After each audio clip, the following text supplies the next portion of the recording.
Δεν υπάρχει καλύτερη ψυχοθεραπεία όταν αρχίζεις να παίζεις με τα χρώματα.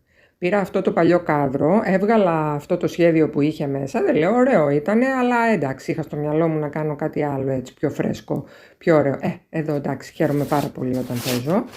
Ακούστε πόσο ωραία ακούγεται το σκίσιμο του χαρτιού, που απόλαυση. Τέλος πάντων, έβγαλα με τα πολλά, αφού αφαίρεσα τα καρφιά, το καθάρισα και καλά, εντάξει, είχε λίγο σκόνη, δεν λέω, και αποφάσισα να το βάψω με αυτά τα δύο χρώματα. Μείνε εδώ τώρα να δεις τι κάνω. Εντάξει, ξεκίνησα, έβαψα την κορνίζα μου με αυτό το ωραίο βυσσινό μπορντοκόκκινο, ξέρεις τώρα τι θυμίζει αυτό που είπα, και να τη εδώ τελειωμένη. Ματίζομαι τώρα εδώ με διάφορα πράγματα, έτσι, έχω όρεξη να φτιάξω διάφορα. Και ακούστε τι ανακάλυψα, ότι η χαρτοτενία με το χαρτί δεν συνεργάζονται πολύ καλά. Θα μου πεις, λογικό, τέλος πάντων, δεν θα το σχολιάσω αυτό. Αυτό όμως που είδα είναι ότι τελικά μου κάνει ένα πάρα πολύ ωραίο εφέ το χαρτί. Γιατί η χαρτοτενία, όπως την τραβάω, τραβάει και χαρτί μαζί.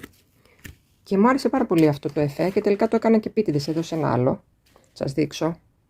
Και πολύ μου άρεσε αυτό το ανάγλυφο που αφήνει. Δεν ξέρω βέβαια τι θα το κάνω ακόμα, αλλά εντάξει.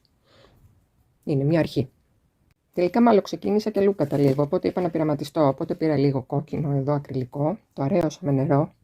Πήρα και ένα σφουγγαράκι και τώρα θα δοκιμάσω μήπως αποτυπώσω αυτά τα φύλλα πάνω στην επιφάνεια. Δεν ξέρω τι θα βγει. Ευελπιστώ κάτι καλό. Τους έβαλα χρώμα από την πίσω μεριά γιατί παρατήρησα ότι από εκεί οι νευρώνες είναι πιο έντονοι. Θα το πατήσω.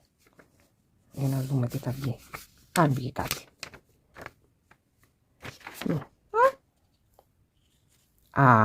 Καθόλου άσχημο. Μου αρέσει έτσι που βγήκε λίγο. Λοιπόν, θα συνεχίσω και θα το δείξω τελειωμένο.